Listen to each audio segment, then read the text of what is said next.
Les temples de Cain, le dieu du meurtre, peuvent être trouvés à travers tous les royaumes mortels. Chacun d'entre eux appartiennent à différentes sectes qui peuvent se différencier par rapport à leur façon d'honorer le dieu à la main sanglante. Malgré le fait qu'il soit mort, certains elfes avaient déjà recommencé à le vénérer au début de l'âge des mythes. Ils ont été trouvés par Morathi qui a vu en eux l'opportunité d'obtenir des servants loyaux. Elle a alors commencé à manipuler cette religion et s'est autoproclamé l'oracle de Cain. Elle a aussi créé de nouveaux elfes dans son chaudron assez différents avec des âmes reprises à Slaanesh. Elle a depuis réussi à prendre sa place et est devenue Morathi Cain, bien qu'une partie des Cainites ne reconnaissent pas son ascension en tant que déesse du meurtre et par conséquent la voient comme une hérétique. Ces individus sont considérés comme des blasphémateurs par les fidèles de Morathi. Il existe aussi des sectes qui se sont scindées de la religion cainite, qui ont commencé à aussi vénérer d'autres dieux de l'ancien panthéon elfique dont faisait partie le dieu du meurtre, notamment celle de Kretusa qui vénère Morai Egg, dont on parlera un peu après.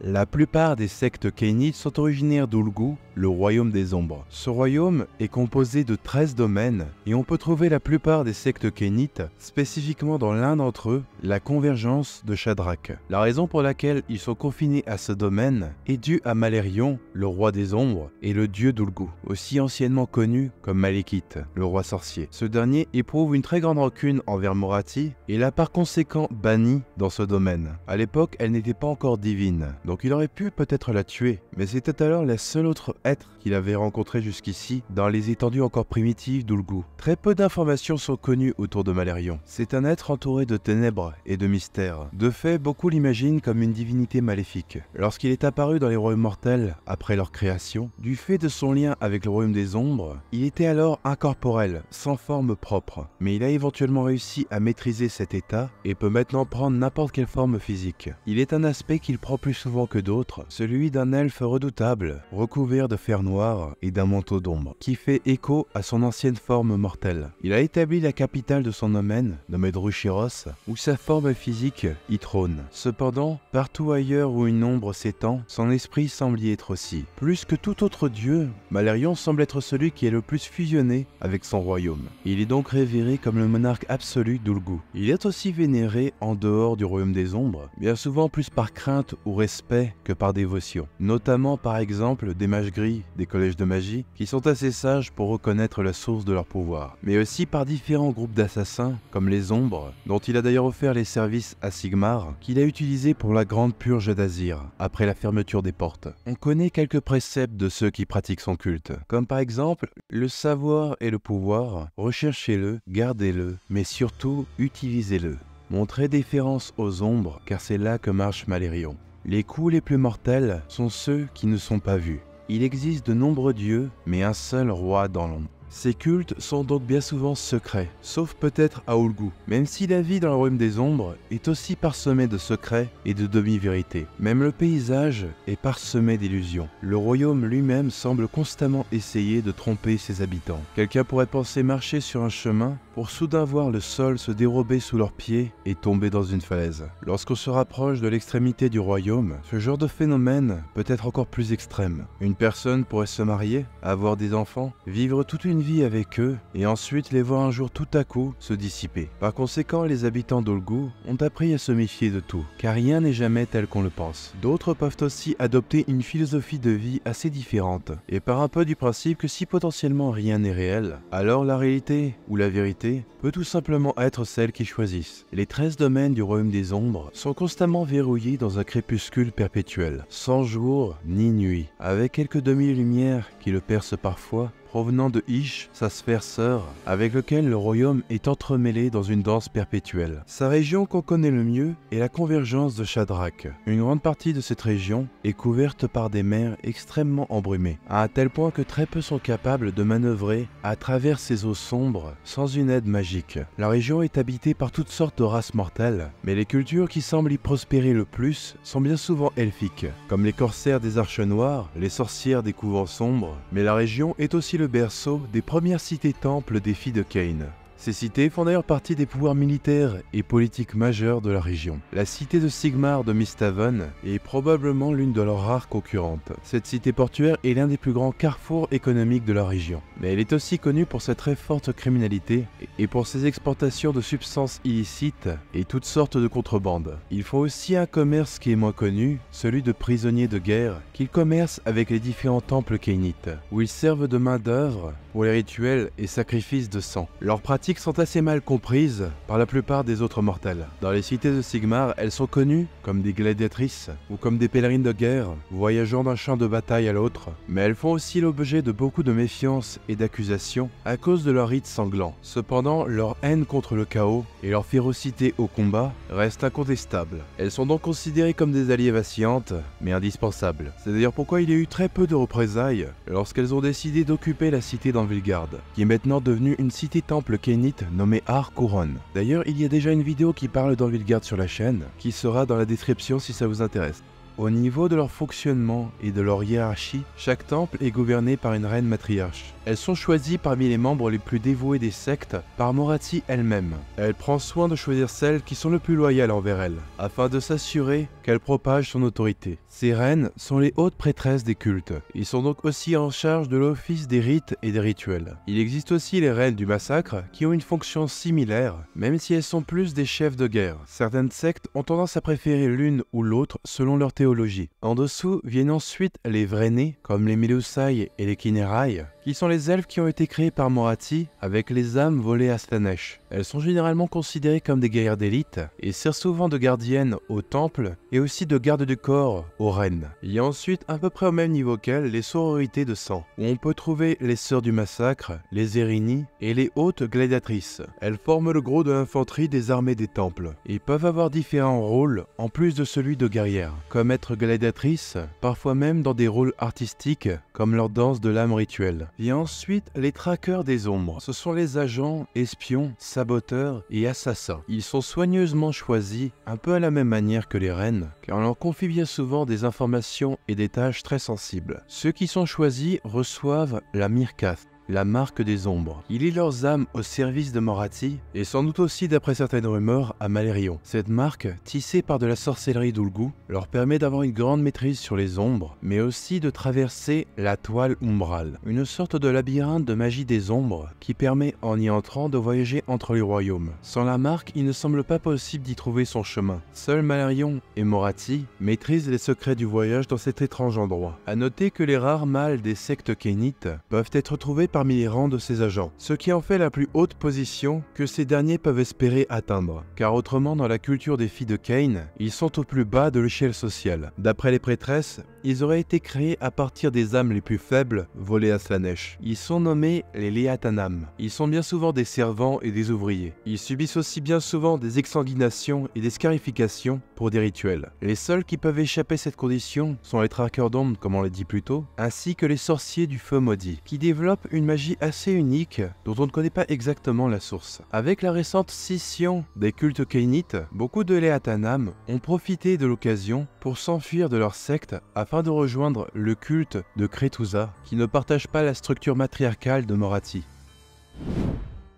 La secte de Agnar est la première qui a été établie par Morathi. C'est d'ailleurs aussi là où se trouve sa cour et où elle siège. Le temple joue donc aussi le rôle de capitale pour son empire. La cité a été établie dans l'archipel du voile umbral. C'est en dessous de la cité-temple que se trouve le masquoir, le chaudron-mer. À l'intérieur se trouvent des âmes elfiques reprises à Slaanesh. Et c'est aussi ce chaudron qui est utilisé pour créer les Melusai et les Kinerai. De par ce que le temple de Agnar représente, tous les Kénites, même les membres des autres sectes, doivent y faire un pèlerinage. La secte possède aussi des temples et sanctuaires à travers tous les royaumes. Cette secte est aussi connue pour avoir les faveurs de Morathi et sont les seuls à avoir reçu d'elle des sorts et des rituels secrets. Non loin de la cité se trouve l'Éleflu, un geyser sous-marin qui expulse de la magie pure d'Ulgu. Cette énergie est réutilisée pour créer des défenses illusoires autour de la cité, ce qui rend la forteresse très difficile à assiéger. Il y a d'autres races comme des humains et des Dwardins qui sont autorisés à vivre en bordure de la cité, à condition bien sûr d'obéir aux lois de Morathi. Beaucoup d'entre eux sont d'ailleurs aussi des Kénites. Depuis l'ascension de Morathi, les statues de Cain ont été changées à son effigie.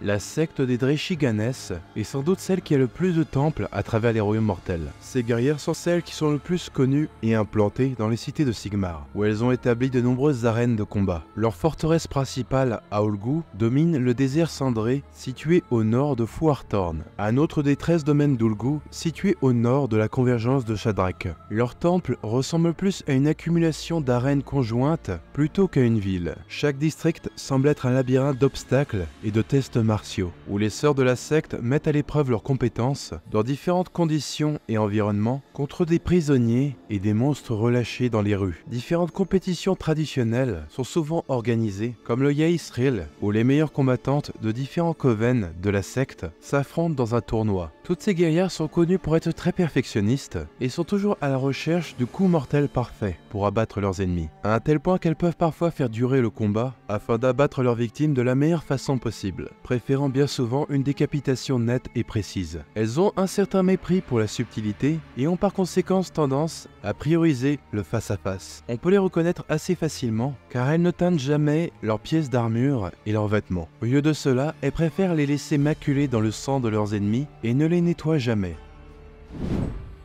La secte des Kraes, aussi connue sous le nom du culte écarlate, honore Kain d'une façon assez différente des autres. Elles ne construisent aucun temple, car pour elles, seul le champ de bataille est assez sacré pour le vénérer. Ses membres sont donc nomades et sont bien souvent réunis en grand pèlerinage de guerre, tuer au combat étant l'acte de foi ultime, peu importe la façon. Par conséquent, elles méprisent les exécutions rituelles et théâtrales, comme peuvent le faire les guerrières de Dreshiganes, et elles ne voient aucune honte à utiliser des poisons. Leur concoction étant connue pour être extrêmement mortelle. Elles méprisent toute notion de hiérarchie ou de règles qui pourraient les restreindre. Elles respectent cependant les reines du massacre et les plus puissantes de leur coven reçoivent le titre de reines de sang. De par leurs pratiques très différentes, elles voient les autres sectes comme faibles et inférieures. Il n'est d'ailleurs pas rare pour elles de s'attaquer aux autres sectes. Elles pratiquent beaucoup de rituels macabres après une bataille, comme l'exsanguination de leurs ennemis et la prise de toutes sortes de trophées morbides. C'est pourquoi elles ont une réputation de tueuses brutales et de barbares. La secte des Célébron est aussi nomade. Elle voyage dans différentes cités de l'ordre pour leurs performances artistiques. Leur danse des lames est célèbre et envoûte les foules. Mais ces performances ne sont qu'une distraction, car dans les ombres, ce sont des maîtresses en furtivité et en assassinat. On peut les reconnaître assez facilement car elles sont souvent tatouées, mais on ne se rend pas vraiment compte que ce sont des motifs complexes qui aident leur silhouette à se fondre avec les ombres. Pareillement, les teintes de leur armure et de leurs vêtements sont sombres et discrètes, généralement du bleu foncé ou du violet terne. Il en va de même pour leurs armes, qui sont aussi ternies pour éviter tout éclat ou reflet qui pourrait les trahir. Elles ont aussi une grande maîtrise de la magie d'illusion. Elles invoquent par exemple des brumes mystiques pour couvrir leur passage. Leurs Melusai sont capables de se voiler d'illusions afin de se fondre au milieu de leurs sœurs lorsqu'elles sont en territoire étranger. Elles ont généralement pour mission d'acquérir certaines ressources, mais aussi éliminer les dissensions au sein du culte de Kain. Elles sont loyales et dévouées envers Morathi, mais comme elles agissent toujours dans l'ombre, elles ne reçoivent que très peu de reconnaissance ou de gloire. Les autres sectes les regardent de haut en voyant le peu de victimes qu'elles abattent.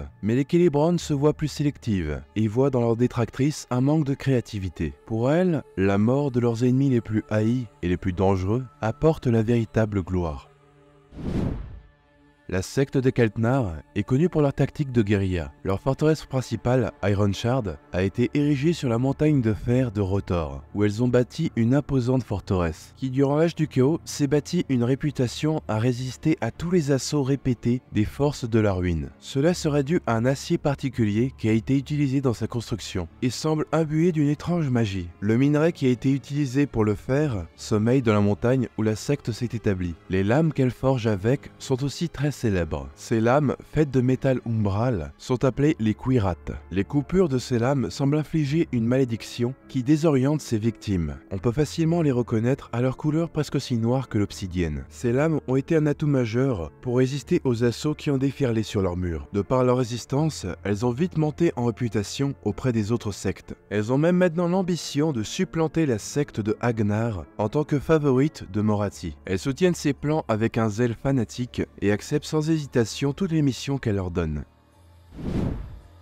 et vient ensuite la secte des Hérautes de la Crone, une nouvelle secte polythéiste qui vénère à la fois Cain et la déesse Moray Egg, la tisseuse de prophéties, une ancienne déesse elfique de la mort et du destin. Cette secte est vue par les autres comme des parias et des hérétiques, car elle considère que Moray Cain est une usurpatrice et une fausse déesse. Tous ses membres sont donc constamment chassés par les agents de Morathi, mais les visions de Kretusa, leur oracle, leur a permis jusqu'ici de leur échapper. Cependant, cette secte a fini par devenir un point de ralliement pour les différents détracteurs de Morathi. Il y a certaines sectes qui ont commencé à se joindre à leur point de vue, notamment certains membres des Célébron. Leur leaduse, Kretusa, aurait reçu le don de vision de la déesse après qu'un fragment de celle-ci s'est échappé du ventre de Slaanesh lors de l'ascension de Morathi. D'après elle, il n'est pas impossible que d'autres dieux de l'ancien panthéon elfique pourraient être amenés à revenir à la même manière que Moray Egg. La secte a depuis assisté les cités de Sigmar et leurs croisades Éophores à maintes reprises, à un tel point qu'elle commence à avoir plus confiance en eux que les Cainites de Morathi. Les deux parties de Morathi semblent d'ailleurs divisées à leur sujet. Sa partie de Méduse, la reine des ombres, désire les massacrer jusqu'au dernier. Moray Cain, quant à elle, semble se voir en Kretusa. L'ascension fulgurante de cet oracle, servant une divinité morte, n'est pas sans rappeler sa propre ascension. C'est pourquoi elle cherche à avoir une entrevue avec Kretusa, afin de pouvoir déterminer si elle pourrait lui être utile. Voilà donc pour les sectes cainites les plus connues. J'aime beaucoup celle de Kretusa parce que je l'ai découvert dans les livres de la série des Éophores, et elle semble annoncer beaucoup de choses intéressantes à venir dans le futur. J'ai aussi un faible pour les Crêtes. Le fait qu'elle n'ait pas de temple et considère que seul le champ de bataille est sacré est quelque chose qui serait vraiment pour moi assez logique du point de vue d'un cainite. Ça et aussi le fait qu'elle n'ait pas vraiment de gêne ou de code. Pour elle, un meurtre est un meurtre, simple et sans spectacle. Pour moi, ce sont vraiment des cainites qui sont honnêtes envers ce qu'elles sont. Comme d'habitude, n'hésitez pas à me dire quelle sous-faction vous avez préférée. Si vous appréciez les vidéos de la chaîne, si jamais ça vous a donné envie de vous prendre quelque chose en rapport avec AOS ou le Wargame, la chaîne est partenaire avec My Hobby Place où vous pouvez trouver des choses jusqu'à moins 20%, et si vous utilisez le lien dans la description, ça fait une pierre deux coups en soutenant la chaîne. Vous pouvez soutenir ce que je fais en rejoignant le Tipeee, dont le lien est aussi dans la description, ou en devenant membre de la chaîne en cliquant sur le bouton en bas de la vidéo que vous pouvez voir si vous êtes déjà abonné. Ne le faites que si vous pouvez et vous voulez bien sûr. Si vous êtes déjà abonné aux différents réseaux de la chaîne, ça peut aussi aider grandement sa visibilité. Merci infiniment d'avance à tous ceux qui soutiennent dans la chaîne, et merci d'avoir écouté la vidéo jusqu'au bout. À la prochaine!